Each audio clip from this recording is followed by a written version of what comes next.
Okay. Ratify treaties affecting sovereignty or national interests, and that is captured in Article 75 of our Constitution. Also, passing a resolution to declare war or peace treaties.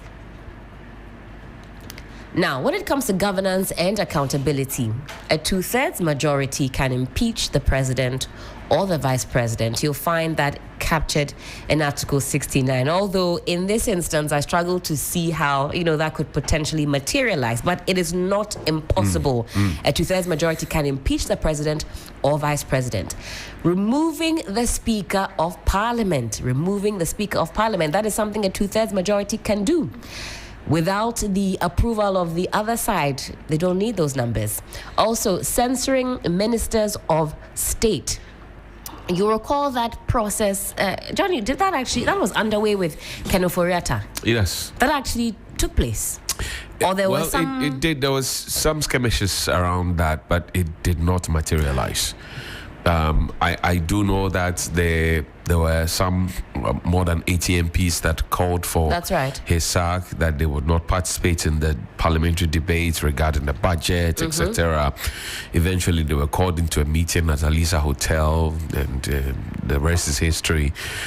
But that censorship thing came up, and it became, a pull and push in Parliament, and it did not happen. So actually, that's how come he completed his full tenure in the office of Finance Minister. I guess to placate the situation, I think he was hauled before a particular committee. Is that right? He was. In fact, so if you take your mind back, Mr. Ofori-Atta did not participate in the parliamentary debate for the debate of his own budget that was presented.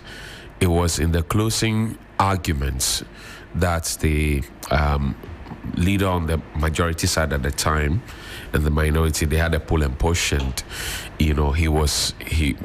Afenyomarking, in fact not Afenyomarking, Osei Mensah Bonsu had to make the intervention for him to speak and address the House of Parliament, and the side of the minority did not agree, and they had a pull and push. But he served his full tenure because that censorship thing, even though a matter that had been broached, did not happen. It did not happen. It didn't happen. Okay. Article 82 captures that. Now, this one, very interesting. A 2/3 majority can suspend a member of parliament for misconduct. Do you know what this sends my mind to? The committee that was set up to probe the scuffle that ensued during the vetting process. Right. Two mics, no? We had tables flipped over. That committee didn't give us its conclusion on what was going to happen to whom. Right. Is that something that will potentially or can potentially be unearthed with a 2/3 majority? I'm looking at this parliament, this ninth parliament, with some different form of eye, and in particular with the benefit of my spectacles, and I'm looking at them to the point where this parliament has more NDC people than MPP people. Correct. To even the point where the independent candidate who is in, or independent MP who sits with in Parliament, has decided to do business with the majority side. That's Kwabi A+ of Guma Central. That's right. I don't see anywhere, unless the unfortunate happens, but for members on the majority side to say that we are going against ourselves, I don't see that. What about the other side? If they say, let's cast our minds back to that. But what are their numbers, and what can they do with those numbers? In fact, let's go back one step. What are their numbers? So a 2/3 majority can suspend a member of parliament for misconduct. And so this is any member of parliament. Any member of parliament. So then the odds are against the minority. That's right. In this instance. And if the minority, I don't see that happening on the side of the majority, but on the side of the minority, it possibly could happen if they decide that they want to take on a member. But this scratch my back, I scratch your back, that happens in Parliament every now and then. Do you think that in this ninth Parliament, that is still going to be the order of the day? I mean, given the sheer strength on the NDC... Did they debate their ex-gratia? Did they debate their car loans? You say on certain items, the consensus is strong. The consensus is big, it's huge, it's closely bonded. It doesn't happen. Now, does this refer to only current members of parliament? Say, for example, if we wanted to be retrospective and issues that have happened in the 8th parliament, that's dead and gone. Am I right? That's correct. That cannot be resurrected in the 9th parliament, for example. All right. So that, for example, even in parliamentary practice, that's why the LGBTQ, the family rights and they have to start all exactly over. Because it died with the previous parliament, and this is a new parliament. It has to, So in terms of parliamentary practice, but I'll leave that for Sami. All right. Of the Parliamentary Network Africa to deal with it.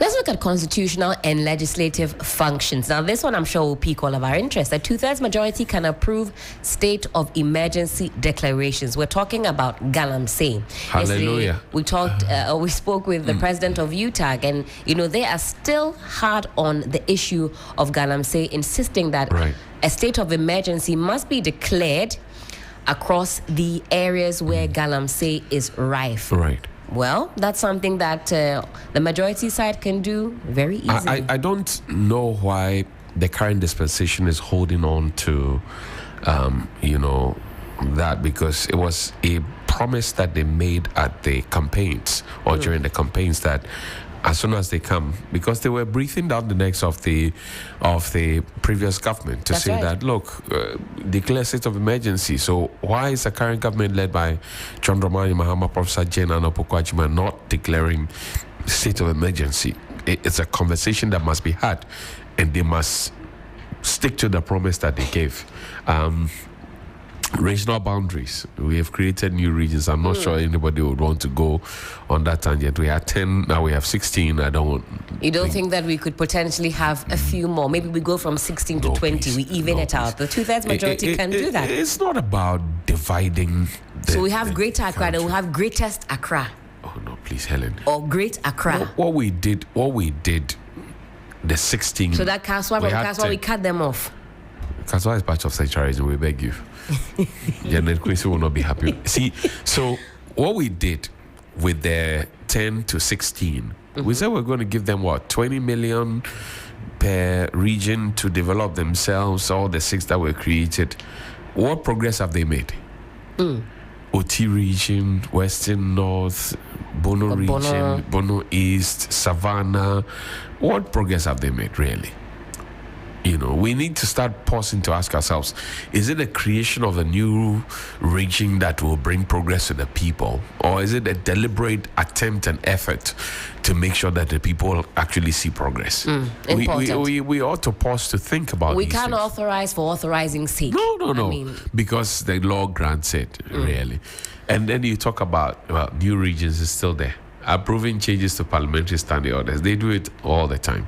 In fact, in the 8th parliament, a lot of the standing orders were changed in the 8th parliament. Okay. A lot of the standing orders were changed. That's how come the composition of the committees in parliament has changed as well. Okay. Yeah. Okay. Also, lifting parliamentary privileges for investigation of MPs. Obiniyem. Shim. Because now you've got a 2/3 majority and they can lift, because parliamentarians will go to parliament, they'll set up the microphone and they have that immunity remember at the top of the year, Reverend Intim Fojo, Parliament was not even in session, but he saw fit to address us from there. That's right. And tell us that there was some cocaine in the air. And that matter has been left to go uninvestigated. So an NDC majority, 2/3 majority can say, oh la la, there you are. We have lifted that privilege. They will come and pick you from there. Will a dog bite a dog? Interesting. Follow us on this journey. Okay. Reinstating MPs following suspensions or disciplinary action. And it's key to note that if any of these seem to be abused, do you think the people of Ghana will bare their teeth if we see that at every step this 2/3 majority is really flexing its muscles and instituting some of these privileges? Until you change the laws, until you amend the laws and the rules, what is law remains the law. The law is the law. The law is the law. And the NDC has fought so hard to be able to achieve this. It does not lie in anybody's power or mouth to say they disagree with it, so much it be. No. It is there. Approving key appointments by the president in controversial cases. Well, we saw the vetting in 2020. 16 ministers was not supposed to have gone through the net.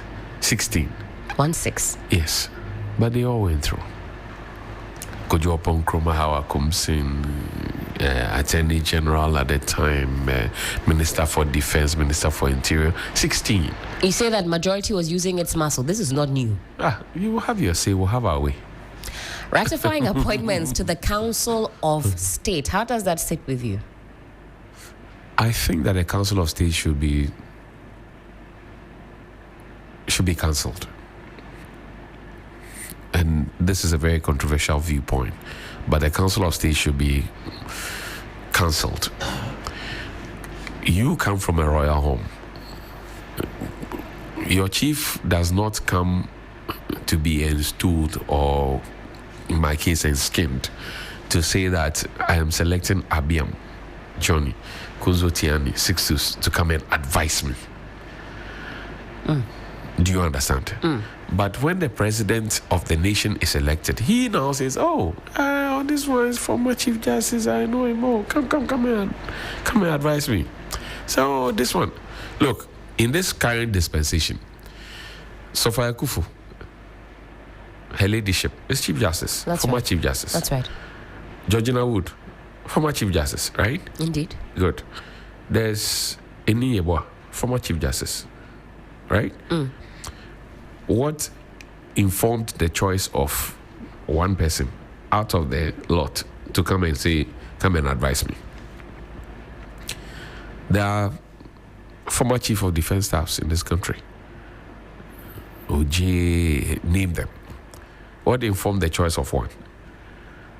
And I'm saying that no chief sits down to say, Helena Piampofo, you come and advise me. Before the chief is installed or skinned, the chief already has the advisors there. So I actually don't get this. So for you, in fact, the whole Council of State, because it should go. Because of course, if I were president, the first person I would put on my council is Johnny, because Johnny. Yes, people would sing your praise and people would be happy with you. Yes. How has the Council of State helped us when, for example, and I digress a bit. When, for example, President Akufo-Addo decided that we're going to build a national cathedral, this was his personal pledge. What did the Council of State think about it? What did they say? Did they tell him, boss, as for this one, don't do it? They didn't say that to him.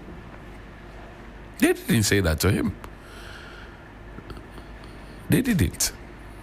They never breathed a word about it. They all sat and watched and everybody was okay. With the benefit of hindsight, we know that was a very bad decision, awkward decision to have been taken. But here we are. So on that score, in fact, given that 2/3 power to ratify appointments to the Council of State, really neither here nor there, because what have we really achieved? Yeah, but there are people who are also looking for their own set of rewards as members of the Council of State. If President Mahama wants to really prove to the people that he is Abebio and he wants to take very, very brutal decisions and strong decisions or brute decisions, and that will help all of us as a nation grow, he will use his parliament and the strength of his parliamentary numbers to cancel this. But the question is, will the dog bite a dog? Will the dog bite a dog? Ruminate on all of this. And let's get talking as well on the socials. Okay, governance and accountability, sticking with that. Removing justices of the Supreme Court upon findings of misconduct. Removing justices of the Supreme Court. The 2/3 majority has that power to do this. Remove a justice of the Supreme Court upon findings of misconduct. The law is the law. So that one arm of government, can have that muscle over the other arm of government. That's the whole point of checks and balances. Okay. The law is the law. The law is the law. All right, then we also have passing of a resolution to investigate public officials. I fully endorse that. Why do you fully endorse that? Well, if you're a public official, you have to be accountable to the people. If you're a public official, accountability lays on your lap, and you have to be accountable to the people. If you don't want to be accountable, then you have no business being in public office, because the people's taxes and the people's monies will be what will be used to take care of you. If you don't want to be accountable, why are you there? You have no business being there. All right. Here ends my sermon. Do we have any more slides on this? All right. So we have oversight and ethical responsibilities. We'll run you through that as well. But let me say good morning and a very warm welcome to Dr. George Hamilton, leading member of Movement for Change. Yeah. Doc, hello, good morning. Good morning. How are you? I'm doing very well. I'm checking to see if you have your yellow Bible with you this morning. I know the Yellow Army never moves without it. We never move without it, but I was getting late, so I had to rush. Accra, early morning traffic. If you don't leave at the right time, woe betides you. But it's good to have you this morning. Thank you. In the studios. I'm grateful being here. Let me say good morning to the man and the one and only Honorable Alan John Kojo-Kyerematen, the leader of Movement for Change, and also my very good friend and a brother, Honorable Daniel Kwesi Ashiama. In fact, he's the one who brought me. I see. Yeah, he's a very We're grateful good man, to him. and he's listening. Okay, well, good morning to him as well. Well, very soon, Movement for Change is going to be transitioning into a party. Yes, of course. Okay. Doc, the way you looked at me, I'm not too sure. But, I mean, that's what I'm hearing from the Yellow Army, that we're moving into a party very shortly. It is good because, human beings, we evolve with the changes. Anyone who is not open to changes is not a normal human being. And so as we grow, you will change. You agree with me that you did not grow up to be like this, or you did not just rise one day to become this fledged, full, beautiful woman that you are. Indeed. You transition from your infancy to becoming a young girl, adult, and now you are a married woman, maybe. Not quite. We're working on it. Yeah, good. So you've gotten to this stage by going through the process of changes and growing. That's right. So every political party or institution that deals with human beings will definitely have to go through that process. And so if you are stagnant, you are not making any progress. And any water, or when water becomes stagnant, the smells or the stench that comes out of it is very, very bad. And so we are transitioning. Right. So the time will come.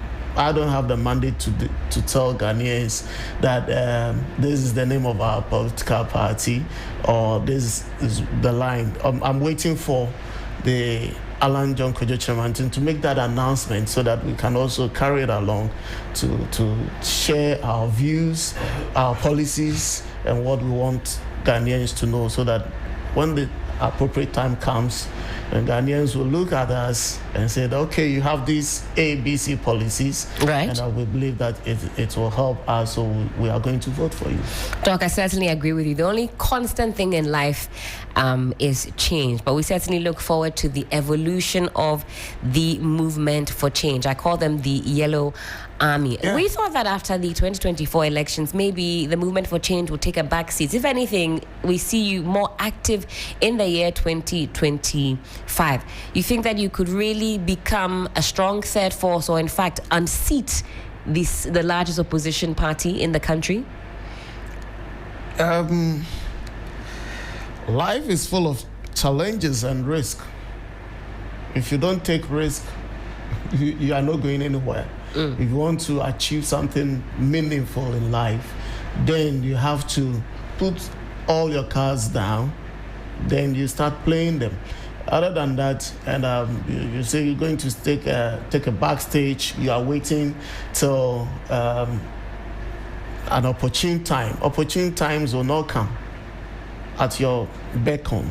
You have to work towards it. So that is what Movement for Change is doing. We are taking the journey step by step, and then we'll get there.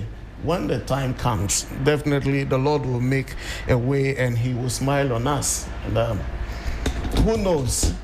Who knows? In 1992, when NDC and MPP, when Ghana went back to democracy, the NDC had a president who was a certain head of state, the late Rawlings.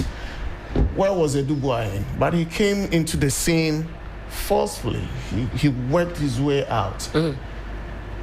Just chickened out by saying that the presidential elections was rigged, so they were not going to contest the parliamentary That's seat. right. And then from 92, you saw the NPP bouncing back. That's right. When you are defeated in any sphere of life, you don't sit back. You work towards.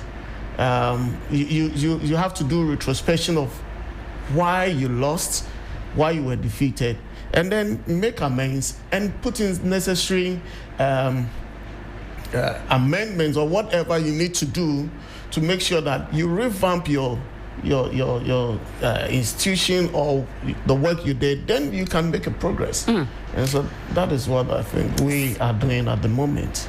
Speaking of defeat and reorganization and, rejuvenation, now we see that the NPP side in Parliament, they are completely overwhelmed with the numbers on the majority side. We now call it a supermajority. That is the focus of our conversation this morning. I believe we had one more slide to look through. We have been talking about what a 2/3 majority can do. That's 184 plus seats. What really are the responsibilities? Now we talk about oversight and ethical responsibilities, and if again you're watching us on Facebook, follow along with us. So a 2/3 majority in Parliament can approve reports of parliamentary investigative committees. We've had a recent committee investigation on some scuffle that happened during the vetting process at the top of the year. We haven't gotten any conclusion to that. Will this 2/3 majority in Parliament mean that we get some conclusion to some of these investigative committee work? We wait and see. Also, demanding accountability from state corporations. That is a key one. Fellow Ghanaians, I know your interest has been piqued. A 2/3 majority can demand accountability from state corporations. We've had calls to slice and dissect the work of our state corporations, how much money they rake in, and so on and so forth. Also, scrutinizing Auditor General's report on public funds misuse, and then you have initiating impeachment of public officials beyond the executive. All right, let's come back in studio and let's have a conversation with Doc. To kick things off, how do you assess the 9th Parliament so far? Given the work that has been done, it's still a baby parliament, if you will, some 7 months in. What is your assessment? Well, the 9th Parliament, I believe that it has been plagued with some challenges, to say, looking at the vetting of the ministers. I remember during the vetting, I was in the Western region. I went there for some work. I was doing some work over there. And I just tuned in to the TV to check what is happening. And I saw these scuffles and fighting in Parliament. You see, it was unparliamentary on our honorable members, on the side of our honorable members fighting over position. Vetting. You are vetting the person to know his strength, whether he or she will be able to do the work being assigned to him or her by the president. So it is a place you don't fight when you don't understand. You have to articulate your points, note them down. If you disagree with anything, then you draw the attention of the chairman of the appointment committee, then for it to be addressed. But turning tables, causing loss, financial loss to the state, I believe it was not in the right manner. And my problem here is the minority always finding a way to boycott Parliament. It is not right. You have been voted to Parliament to enact laws for Ghanaians. You are representing your constituency, your people. So if by slight anything that you walk out, then it means that you are not serving the interests of your people. You are there to serve your own interest, which I believe it is not right.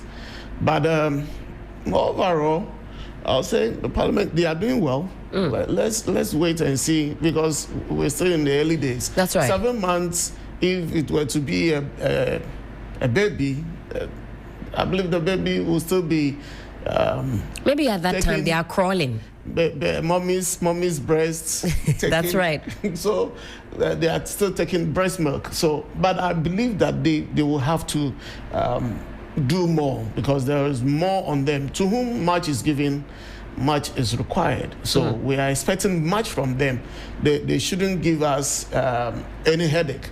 And I'm expecting that the policies of the government, with the NDC having the 2/3 supermajority, they should be able to start cracking the whips, which are supposed to be done, and then prioritize their policies so that we can all be able to enjoy the 9th Parliament.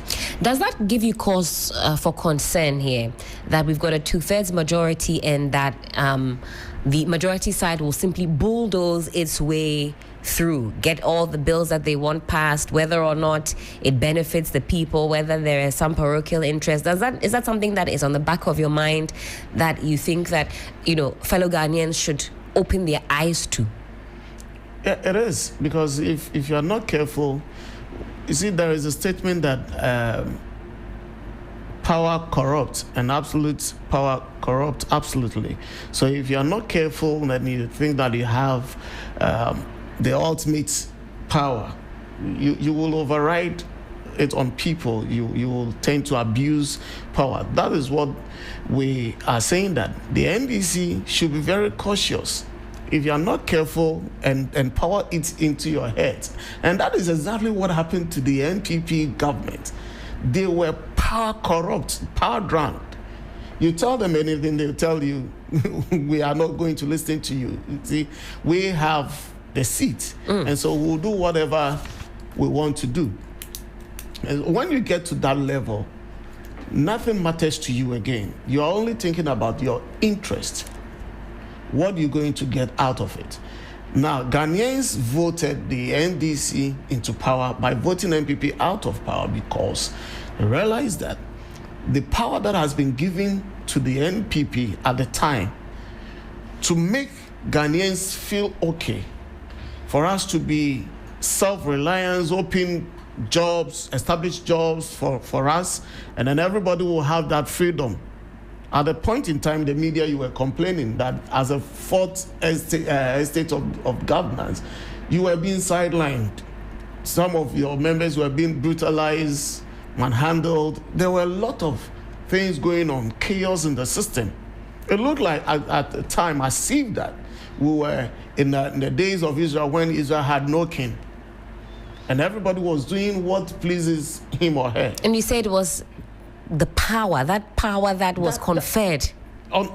You see, when I'm being given the power, it is for the service of the people, not for myself. As I sit here, there's a ministerial organization I had as the Ecclesiastical Province of Ghana, as an Archbishop Primate, the Worldwide Anglican. My authority is not to lord it over my fellow clergymen. I'm to serve them. You understand? So when you are given that mandate, you are to serve, not to be served. Now, let's go back to the 8th Parliament just very quickly. The numbers were quite tight. 137, with one independent candidate pledging to do business with the NPP side. So therefore, we call them the majority side, even though there were those that were vehemently opposed to that. They say the numbers are clear. You've got 137, one independent. But that's neither here nor there. We had to, at some point concede and say we've got a majority and a minority side. Do you think that this concept of a hung parliament is one that we should be clamoring for? Because we saw that it took a lot of effort to mobilize MPs to go to parliament because the numbers were so dicey. Would you prefer that over a majority, a clear majority, what are the benefits in an instance where both sides have to now build consensus? Your question is one that is if you're not able to answer it clearly, others will take you on. But you see, for every government to succeed, you need numbers. You need numbers.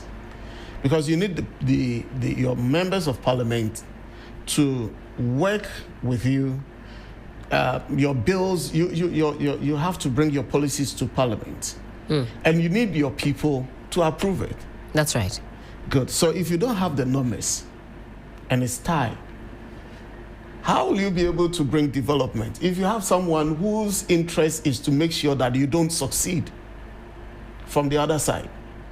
You will do everything possible. You may have all the genuine policies, good policies. You may have the goodwill for the people, but at the end of the day, when you don't have the numbers, that is where the struggles comes in. But one might argue that, okay, because you don't have the numbers, now you're working extra hard. You've got to really convince the other side. That elevates, the whole conversation. We were here in Ghana when allegations were being made that you have to coerce the other members from the other side. Sometimes with let me use this word. You have to grease their palm. Doc, I knew you were trying to be euphemistic. You mean, put something in the palms. That grease their palm. Fiscal cohesion. Exactly. To make sure that they side with you. That also amounts to corruption. Because you want to fight corruption, but you are using the same avenue to bring the people to side with you. If you know what you are going to do, will definitely help the majority of Ghanaians and also enhance your performance and give you that goodwill before the people. Why must you grease palms? I think that's a point that we can certainly ruminate on. I think it opens up the scope of the conversation quite interestingly, that actually it goes beyond just getting the buy-in of the other side by conversation. Then you have to go a step further and open your purse, open your wallet. This is very controversial, Indeed. Because I know what I'm capable of. I know what I can do. So if I know what I can do, I should be able to convince you beyond monetary influence. Are you getting me? I know I can do A, B, C, D. So why should I persuade you with money so that you can actually give me your vote? And that is exactly what is happening when you go to polling stations in our internal party politics. You will have to buy your way through. Why should it be? And that is one of the things Alan John Kojo Chairmanten is against. That monocracy that has overtaken our country. Yes. You see, it is a dangerous thing. When money takes over democracy, anybody can buy his or her way through to position. If you have money, now that is what is becoming. If you have money, the highest bidder gets the seat, which is wrong. We should do away with that. And so the 8th Parliament, I give them credit for what they did, because they were able to put the government on its toes. But we need to know at what cost. That's a very interesting thought there, Doc. Thank you for widening the scope. Let's get onto the phone lines and also speak with Samuel Bings, the Executive Director, Parliamentary Network Africa. Hello, good morning. Good morning, Helen. How are you doing? Very well, thanks for asking. Hope you're well too. I am doing fantastic. Thank you again for joining us on the program. We're taking a look this morning at a two-thirds majority in Parliament, what we're calling a supermajority, trying to really visualize what that means for the people of Ghana. It's been bandied about here and there, but I think we want to really expand the conversation and see what the implications are. Before we get into the meat of the matter, though, it's been 7 months in. I think maybe a couple of months ago, I asked for your thoughts on how the 9th Parliament is faring. Some months have gone by. What are your assessments of the 9th Parliament? Well, 7 months, you know that I've always maintained that, a proper parliamentary assessment from where I sit as somebody who works within a parliamentary monitoring organization would have to be on the back of, the facts, the figures, the proper analysis. Parliamentary Network Africa certainly at the end of the ongoing meeting of Parliament, which ends sometime this week or next week at the latest, we'll be doing an assessment comparing the first 2 meetings of this current Parliament to its predecessor Parliament to look at how many bills had been passed, the speed at which some of these bills were passed, the issues of public participation and what have you, attendance issues and all of that.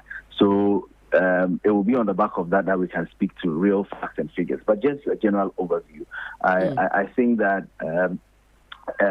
things have been running quite fast. I'm happy that there have been some positives that we are seeing with the current Parliament, especially when it comes to institutional reforms and changes that will make the Parliament more open now with the Parliament television. There's deeper conversations around making Parliament more open to citizens and what have you. However, we also see traces or shadows from the past, traces from some of the bad things that happened in Parliament in the past being repeated again, issues around hooliganism at parliamentary committee on appointments, which goes unattended, just like it was in the 8th Parliament. So it's looking like the kind of Parliament that may not necessarily be too different from its predecessor Parliament, but we just want to compare the numbers, compare the real parliamentary work to be able to see how, it's fared so far. And of course, while these analyses are out, you certainly should be sure that we'll be sharing them with those of you in the media we work with all the time. Certainly, it's one that we'll be looking forward to. I mean, we have our own thoughts, but I know that you will capture it in a way that is all-encompassing. Let's talk about this two-thirds majority in Parliament, some 187 seats to the NDC.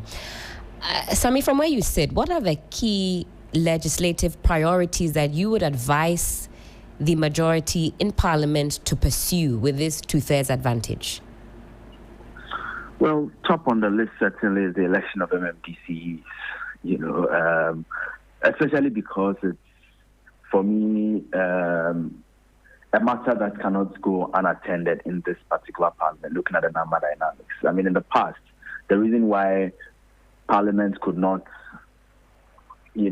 change the provisions of the Constitution to allow for the election of metropolitan, municipal, and district chief executives was because whereas both sides of the aisle, the majority and the minority then, agreed to the need for those people to be elected, the disagreements were on the back of whether to be elected on partisan lines or non-partisan lines. That's right. Right? And so the two-thirds that was needed could not be achieved. Now the NDC, of course, they've always maintained their position that they want it on non-partisan lines.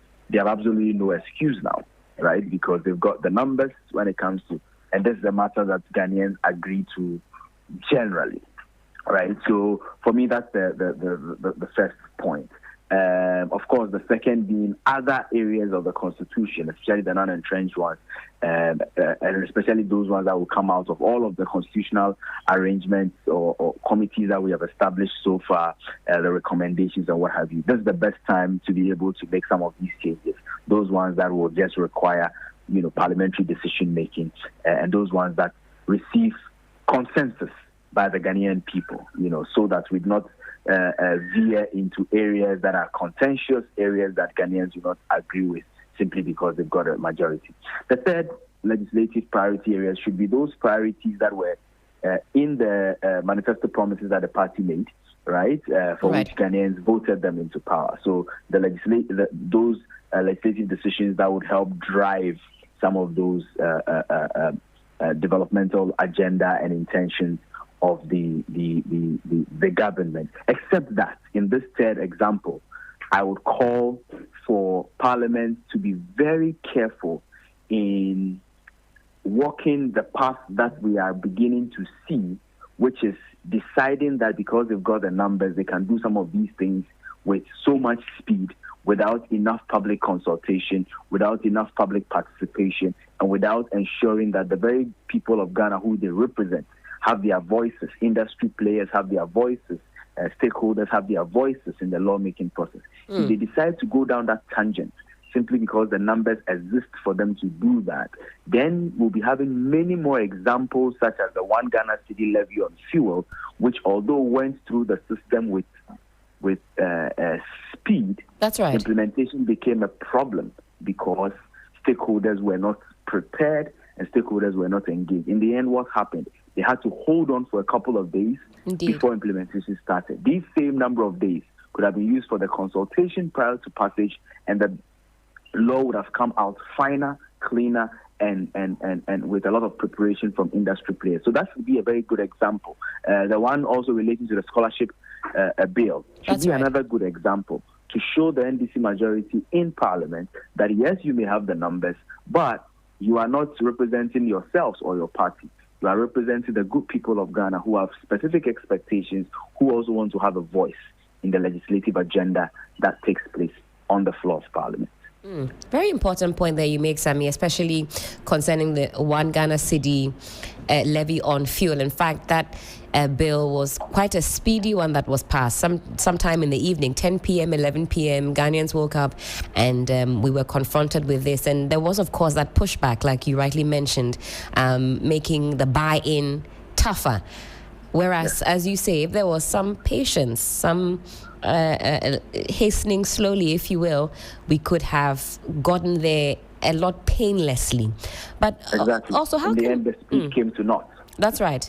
They had to take a hard pause because you had the transport associations up in arms because they'd had to reduce prices and so on and so forth. And I think that's a key point. But how can the NDC leverage their majority to enhance parliamentary oversight? So, first thing that needs to be established is that I really do not see the inclusion of the Ablik Manosa MP yesterday as going to change anything dramatically from what we have already seen from the beginning of the year. Remember that the majority side have caused the 2/3 if you added the independent members of Parliament. The only difference now is that on their own as NDC, now should the independent members of Parliament decide not to do business with them going forward, they can still have their own party-specific majority to be able to do stuff. But, I mean, from January 7th, we've had this situation, by the way, right? And that has informed even how committees of Parliament have been set up. Remember that the standing orders of Parliament requires that the numbers on committees are on the back of the numerical consideration. That's right. So, for example, if you have a committee of 15 members, then 10 will come from the majority side, making 2/3 of the number 15. 5 will come from the minority side. In fact, there are some committees of Parliament that necessarily must be chaired by the majority or the party that is in government. There are some committees that must be chaired by the party that is not in government. But there are those that are split on the basis of the number dynamics again, right? And so all committees of Parliament have already been arranged on the back of this 2/3 anyways. And this is not going to change because yesterday we had a new member of Parliament joining. So this arrangement is already good. And I'm using committees because committees are the fulcrum around which parliamentary oversight revolves. It is these committees that actually oversees the various ministries, departments, and agencies of the executive branch.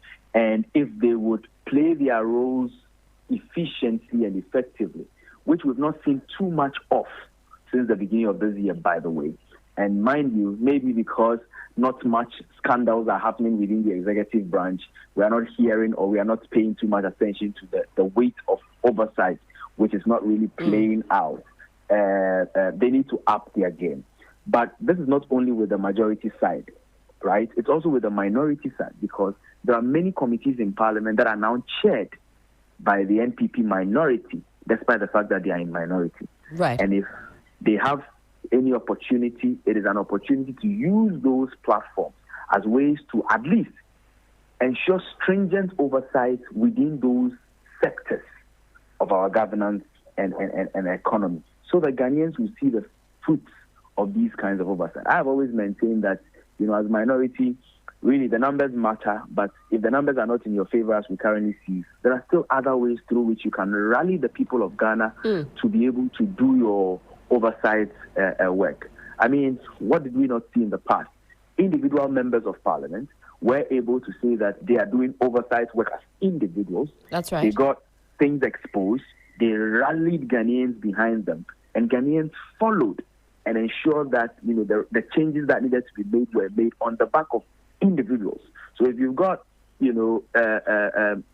dozens of members of parliament, even in your minority, and if you're a focused minority that is not distracted by all the things that is also happening within party, within leadership and all of that, you can be able to play that oversight responsibility very well if you can carry the people of Ghana along by making sure that the things that you discover, you bring them to the attention of Ghanaians, and Ghanaians see that you are doing this in the national interest and not on sheer partisan basis to score cheap political points, especially when the issues are just spins and not necessarily truths or facts. In fact, that was going to be my next question, and I think you've answered it entirely.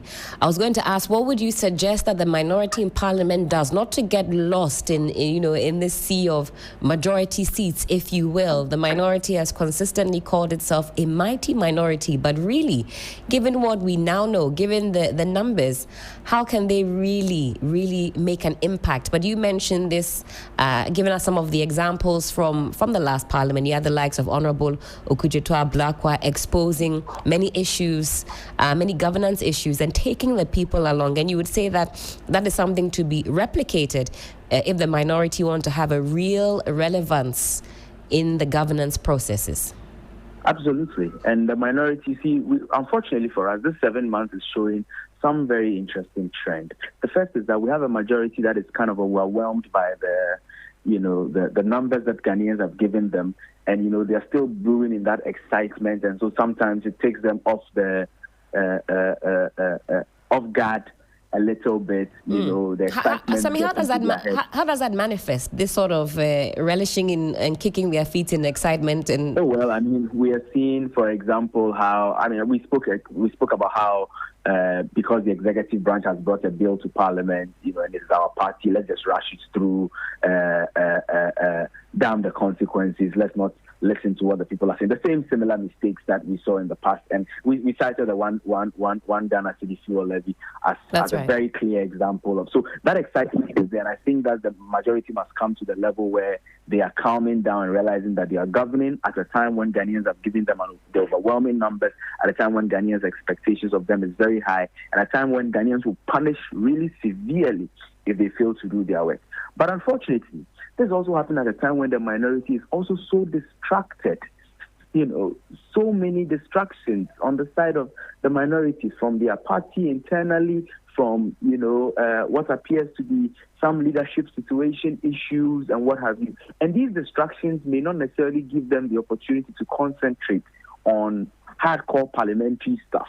And so sometimes you see some of the parliamentary decisions they make, be it walkouts or boycotts or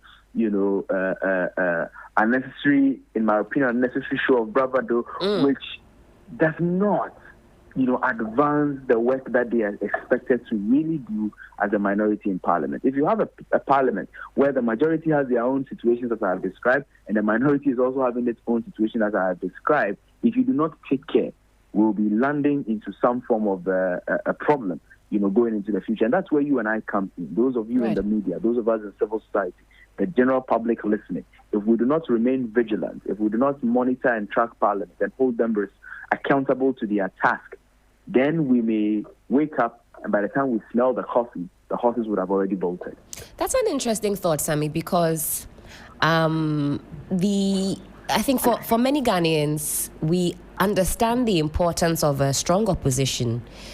We saw elements of that in the last parliament. For example, we've talked about the oversight from certain members of parliament exposing certain ills and rots. I don't know whether you've also maybe tested the pulse and you're getting this feedback that if the minority doesn't focus, because like you mentioned, they're very distracted on getting us that quality oversight, a lot could be happening on our blind side. We're not getting that needed, oversight, that needed, work from the opposition to keep government on its toes, because they've got so many other things that are taking their focus, and that will ultimately be detrimental. Would you say that, though, the overwhelming numbers on the majority side have had a great impact on the psyche of the minority? You talk about unnecessary bravado, but is it something that the minority has to do to have some confidence in this governance space? Oh, yes. I think that it's not a lost situation. Yes, we've seen what has played out in the last couple of months. Unfortunately, in a couple of days, Parliament will be going on recess, and a long one at that, right? This would be a good time for them to sit and reflect and to be able to really, really, really speak to themselves and ask the tough questions. 7 months in opposition, 7 months as minority in Parliament. Is this really the kind of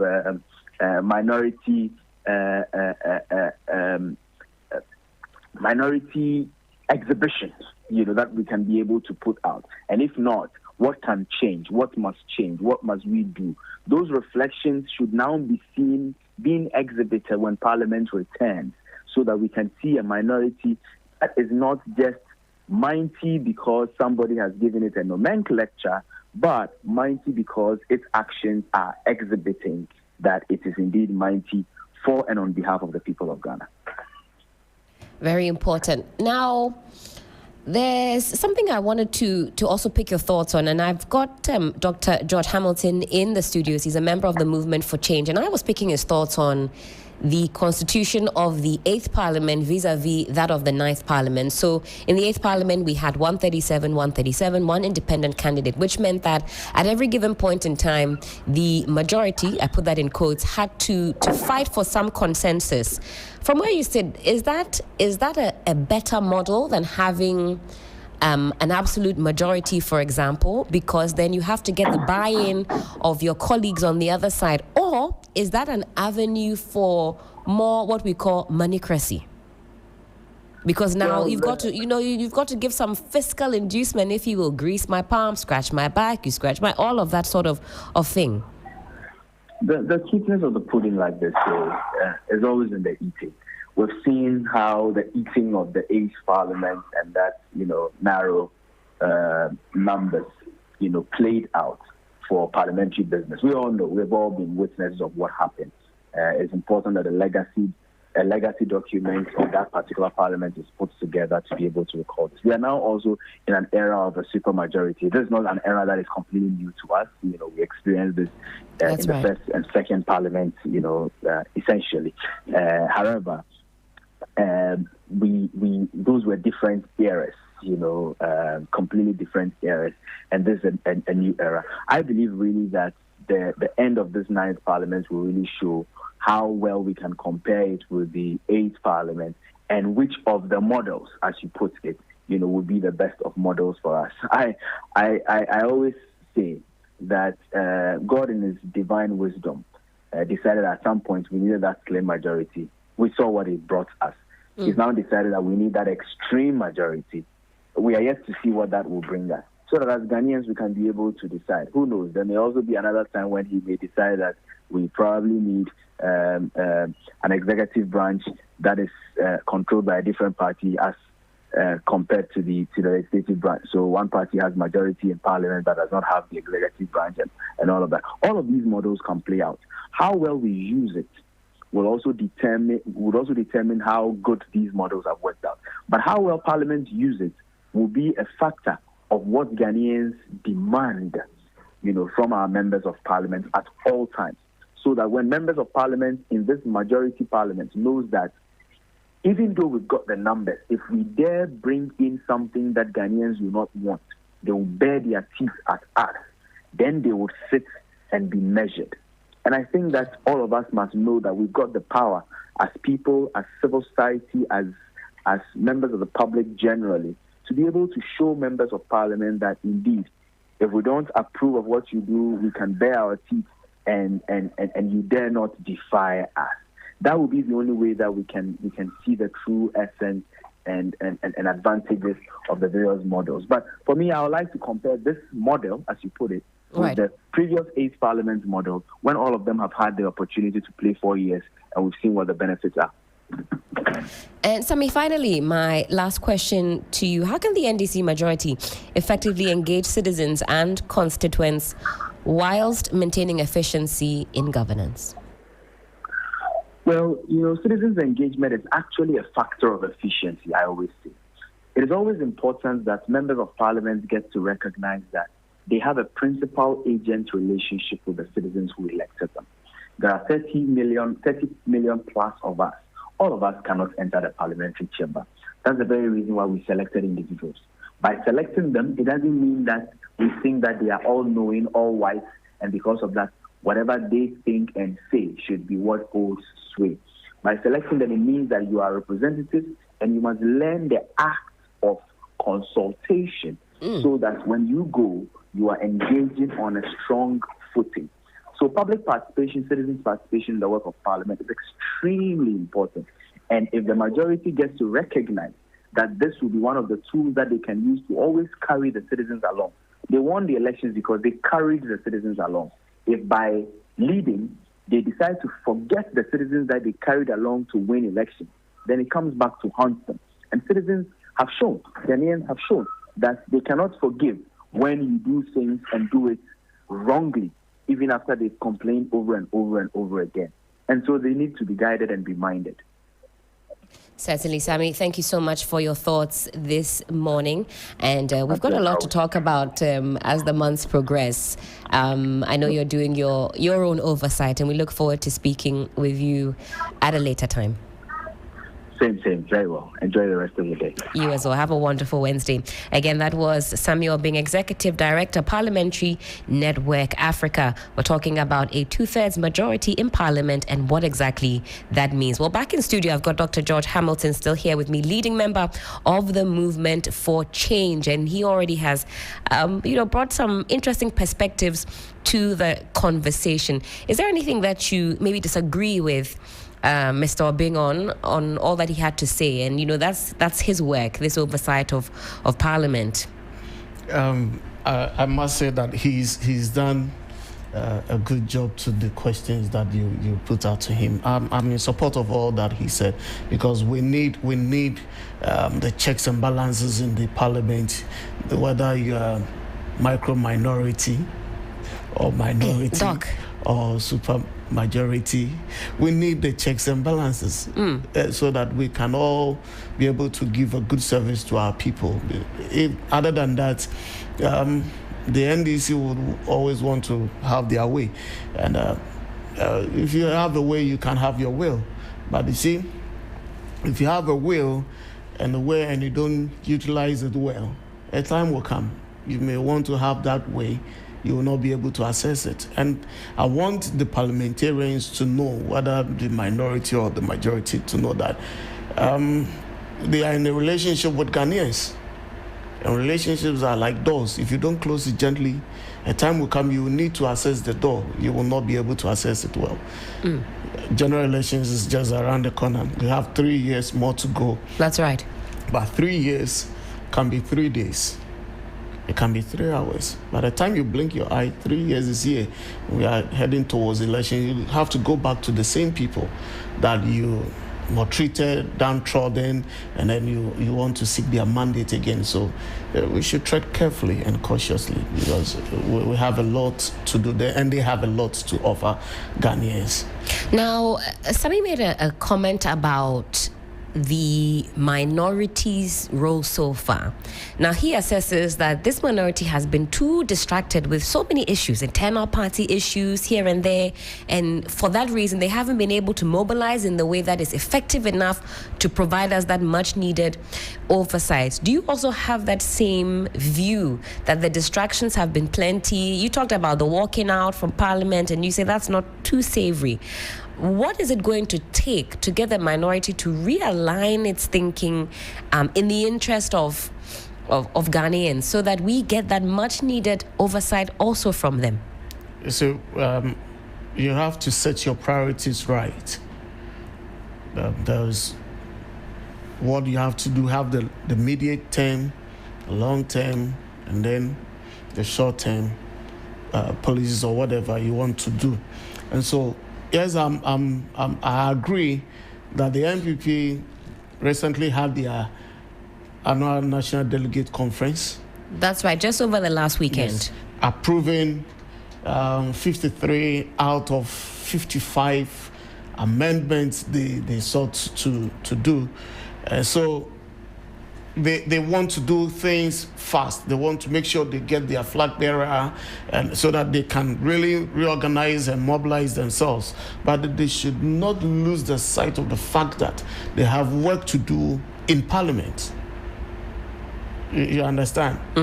Their core mandate now, yes, they are answerable to their political party, but at the end of the day, Ghanaians are watching and they are taking notes. What you are doing in Parliament now will determine whether you are ready for power or not. Because if at the slightest provocation, you walk out, you stage a walkout, and you are doing press conferences. You have an issue with the press conferences? I don't think it will help. That precious time that you're going to use to address, organize press conferences and walking out, you can use that same time to argue your way through in Parliament and make the work more even easier. You see, you have to seek the favors of the people. So if the people you are serving, you are giving them a disservice by walking out every now and then, you are not even helping yourself. You are staging a walkout. At what material moment or point will you be able to come back to Parliament? By the time you come back, the two-thirds majority, they've already passed the bill. They've had their way because you are not there. A clear case in 1992, the NPP said they will not contest. Today, it is one of the things they talk about that had I known, if they had known, they would have contested. You say there's regret on the part of the NPP for that decision. Because the constitution that we have now, one will argue, but I stand to say that it was drafted, approved by the NDC members of Parliament in 1992. What the supermajority they had, that I hear others saying that the 189 compared to 184 then was not a supermajority. In 184 is a supermajority, then 189 was a super majority. Because in fact we had even fewer seats at that point, right? So super majority. Yes, they had their way. So if you don't want the current super majority members of Parliament that belongs to the NDC to have their way, then keep staying in Parliament and stop staging the walkout. I am expecting the Honorable Afenyo-Markins to do better. And my own sister, Apieje, Honorable Patricia. Yes, to sit with the caucuses and tell them, listen, if we continue staging walkout, it will not help us. It will not help the party. Because we need a strong opposition to critique the government, to appraise the government. You are doing well or you are not doing well, so that we can also have a space. If not, and it goes the one way. We have a lot to put in our bags. Now, how should the NDC ensure inclusivity, especially for smaller parties and for independent voices? You see, one of the things they have to do, let me take you back. Sure. But what this means for Ghana in terms of the supermajority. The NDC, one of the things that I foresee them going to do is to push through significant changes to Ghana's constitution, potentially altering the country's governance framework. That's one of the things I see them going to do, because they will use the numbers to push this agenda. And one of the agendas is to legislative agenda. That with unparalleled strength in Parliament, the NDC can prioritize its policy initiatives.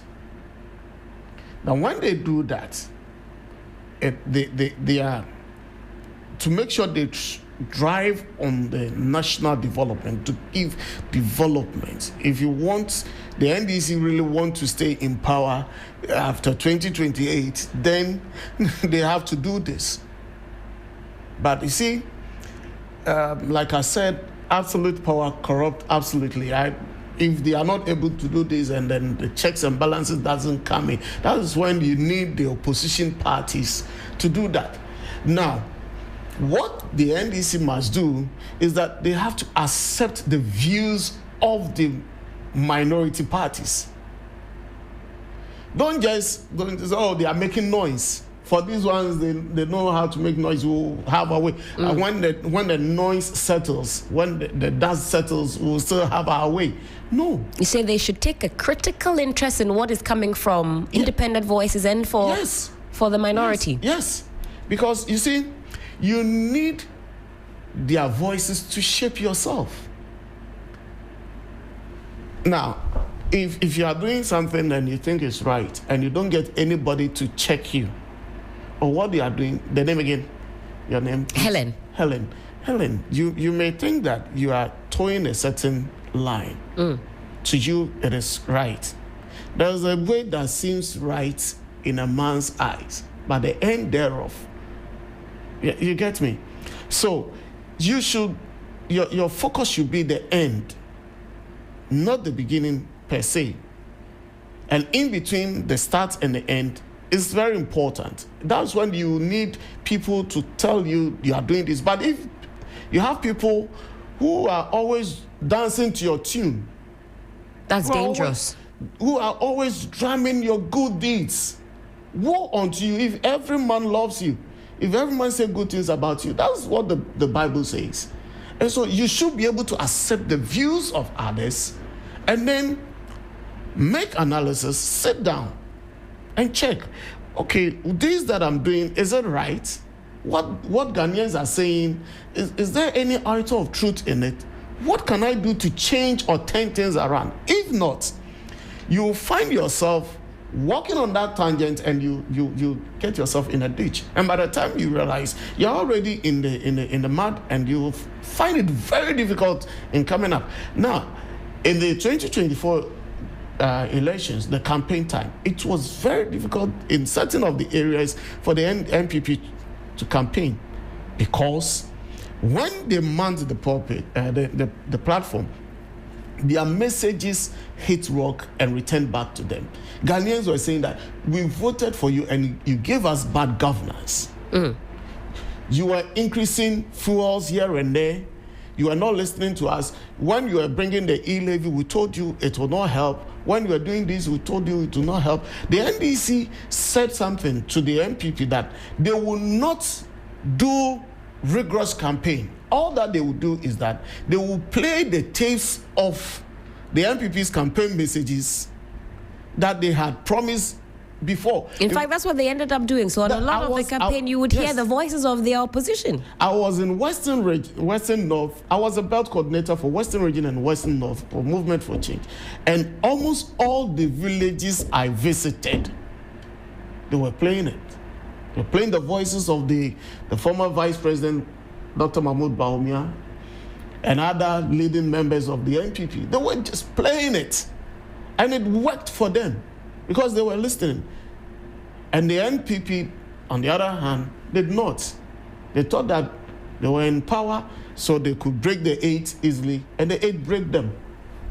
Instead of breaking the 8, broke them. So that's a key point. You say that what happens eventually in 2028, or what the outcomes will be, actually hinge on what is happening now, whether or not the government actually listens to dissenting voices. That will come back to haunt them, like we saw in the last election. So that if you had turned a deaf ear to those who you say, oh, these are only detractors, then you will find that actually it can be used against you and will be used against you. Exactly. Very interesting thoughts there. I want us to take a look at some of the slides that we had up initially, and Doc, I want to pick your thoughts on some of the things that we've mentioned that a 2/3 majority can do, and of these items, what you would consider as key or priority. So you've got, for example, and I'm looking on the screen, if you're watching us on Facebook, follow along with us, lifting parliamentary privileges for investigations of MPs. You've got reinstating MPs following suspensions of or disciplinary action, approving key appointments by the president in controversial cases, ratifying appointments to the Council of State. In fact, a litany of other things. You got revising rejected constitutional instruments, ratifying treaties affecting sovereignty or national interest, passing a resolution to declare war or peace treaties. We'll put up some more on the screen. Doc, please ruminate on that for me. Let me quickly cross over to our phone lines and speak with Dr. Jonathan Asante-Otri, political analyst and senior lecturer, UCC. Doc, hello, good morning. Good morning, Erin. Hope you're doing well. Well, I'm still in preparation for my mother's burial this weekend, so... Oh, commiserations, condolences. Condolences. But thank you so much for making time for us this morning and joining us on the program. We're sinking our teeth into the issue of a 2/3 majority, what the NDC majority is currently enjoying. Now, we know that on their own as a party, they have that majority, even without the alliance of the independent candidates. Before we get into the meat of the matter, let me also pick your thoughts. I've asked all my guests this morning. So far, 7 months in, how do you assess the efforts of the 9th Parliament? Well, apart from the issue, let me first of all say good morning to your good self and to your listeners. Apart from absenteeism that you are witnessing, I think it hasn't been anything different from, the 7th Parliament. With the 8th Parliament, we are aware of the intricacies, the dribbling, with respect to a majority that did not really have a majority, and so on and so forth. And you could remember that acrimonies here and there, to the point that, MPs deciding to go on independent kind of listing, and then suddenly the Supreme Court is asked to intervene. And obviously, we all know what happened. The rest is history. I have a firm belief in Mr. Aban-Babin, the Honorable Speaker. I think Mahama Yarga is equally on top of his brief. With respect to the weapon system, Mr. Dafimapo is everywhere. He gets the details right. Perhaps where he's experiencing some shortfall is to encourage using the whip system to ensure that the NDC majority represent in Parliament when it comes to issues of importance. Then if you go to the minority side, I think that everybody is aware of the overarching influence of Mr. Afinyamakin. And I am not too enthused about his belligerent style and his warmongering pronouncement that he's been making. And some threatening words like, 2028 is just around the corner. So it's like if certain things went wrong in your government and a new government has come, as a way of accountability, the nation should not benefit from that. And listening to the speech that he gave at the delegate conference, that was a splendid speech, with the exception of saying that if you touch one, it will fall. it doesn't make sense to me, because accountability is the only means by which the ordinary Ghanaian will benefit from the loot of those who are given, opportunity to serve the nation. Whether it is their government that is in power, they will do same if the previous government, did not do certain things right. So I don't think that touch one touch, or for me, it's a preaching of lawlessness. And as a minority leader, we shouldn't in any way make such pronouncement. So by and large, if you look at another breath, he also has that kind of belligerent style, an alma mater of the University of Cape Coast. Patricia is too sober for my liking. And someone too sober. I mean, given what you describe as belligerence and overzealousness, do we not need that calming presence, that sober presence to balance out the minority front? Yeah, I agree with you. We need somebody like that, somebody who has that soberness to be able to prevail upon the men who will be warmongering, so they tone down. But idea of withdrawing from the opportunity given to represent the SOS Parliament, well, somebody who, if you look at the vetting proceedings of the ministers, you could see every now and then she will be asking questions about female representation. That's right. That's a cause she champions at every given opportunity. So is it not ironical that you have been given such an opportunity? And especially when Mr. Irega says that the convention is that deputies are given the opportunity to represent. That's right. And it appears to me that at the time that Afeni Marcus was given that opportunity, he was deputizing Oseche Mensah. So if he's now he became the substantive majority leader, he was still there, now substantive minority leader, well, only time will tell. I'm very sure that she might have crumbled under some kind of pressure. That's an interesting perspective. On that front, we see how things unfold. But what are the implications then, from where you sit, of a 2/3 NDC majority for the opposition's effectiveness? Do you see that they will be stifled in their work in Parliament? Well, I don't see how their work could be stifled. Or do you mean their absenteeism, or the majority itself?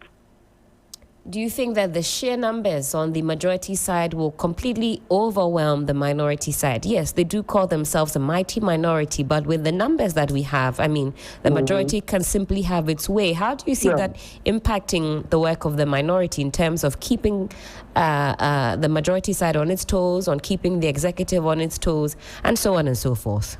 Well, we expect, something of that sort to keep the executive on its toes. That one is very important. The legislature, they represent all of us. The executive does not. So the legislature will have to ensure that they keep the executive on its toes, ensure that bills that are inimical to the progress of this country, and probably to the benefit of an individual or some individuals, do not see the light of day. The other part, I think we have a president and the vice president that I don't believe they may want to use the sheer 2/3 majority to the disadvantage of this country. I don't see in them. If probably we are in the presidency of Mr. Akufo-Addo, maybe I would have exercised some kind of bitterness. But as it stands now, we are talking about someone who has been given a second chance. And so far, we are not hearing scandal. So far, they have been very prudent in terms of even government expenditure. I even ask myself, you are cutting equal, coupons that will be given to political appointees and other things. Well, are you not doing too much to your own detriment? But let's see. So all of these, I expect that they will be quantified for us to see either in the budget review or in the next year's substantive budget. So the speaker that we have will equally, be leading the majority itself and the minority in such a way that we do not have the overbearing influence of the two-thirds majority of the NDC on issues that are of importance to the country. So maybe it is early days yet. Even when the MPP did not have the numbers, in periods that the NDC boycotted, they still went ahead, to do business. Well, in the 8th Parliament, unfortunately, we have a majority that boycotted Parliament about twice or thrice or so. That was quite strange and interesting. But I think that the NDC, they are very careful because they know there is going to be a period of transition. And that idea of transition will influence the way they do their things. Because not long ago, in the 7th Parliament, somebody had overwhelming majority. And then suddenly it became a hung parliament. That's right. Today, you also have that overwhelming majority. So you always have to be thinking yourself like what the president does, that he will want to do right by the people of this country and to leave a better legacy. I don't think that the current president will be going on a tangent, of using the numbers to do certain things that are unthinkable with respect to our constitution and so on and so forth. He wants to leave a legacy, and that is the path that he is currently treading. So, though it is early days yet, right, we need to see, but I pray, I am very cautious and optimistic that they will use their numbers to the advantage of Ghanaians, not to their personal advantage. Now, given what you've just said then, what strategies should the opposition deploy to remain relevant and influential? Dialogue. Consensus building, yes. Dialogue and consensus building will be the best approach because... You mean like press conferences? Should they organize more press conferences and dialogue with the people? Is that the sort of dialogue you refer to? They should be talking to the leadership of the majority. Unless maybe the issues that they discuss in the background do not end the way they think it should end. Somebody has a government to run and a state to run. They cannot run the state on the whims and caprices of the minority. There must have been a good reason why Ghanaians voted overwhelmingly for the NDC. That path that they are charting is what they must chart. If there are bumps, ups and downs here and there, that is expected. But you presented a manifesto, so you chart that path to the benefit, of the ordinary Ghanaian. As for the whims and caprices of the minority, yes, of course, the Speaker has promised to protect the super minority, so to speak, and to ensure that they also become relevant. But all the same, press conferences are all part of the game. And boycotting, all of these things draw attention. The mind of the ordinary Ghanaian, is drawn onto some of these things. But if at the end of the day, you do not really, really make sense, then certainly you are just watching your dirty linen in public. I don't know if they may want to change the minority leader and probably Wager Bawi.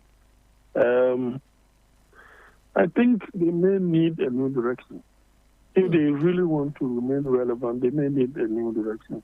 Would you say only the minority leader, should be changed, or would you say overhaul the entire minority leadership in Parliament? Well, you see, when it comes to experience, in terms of majority and minority chief, if Mr. Adam Prayer has been there, maybe they can decide to take that decision. A total overhaul. It could be total overhaul as a way of confusing the majority because they wouldn't know the style of the new crop of leadership that they will have brought. Right. They remember how the national executive changed the architecture of the minority leadership then. It became a problem, but for me, I realized that the introduction of Dr. Tufortum then as a minority leader was because they wanted the economy to be the champion of the campaign. That's right. And of which I explained, and Mr. Haruna, what's it called? They understood me. I did that explanation on TV3.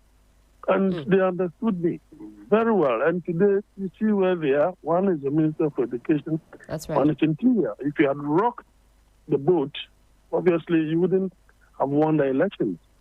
And so I think that if they really want to become more relevant, I'm not saying relevant, they want to be more relevant, then they must be able to change the architecture of the leadership.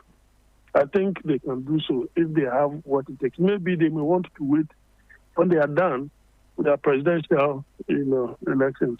I don't know. But that is how I think they should go.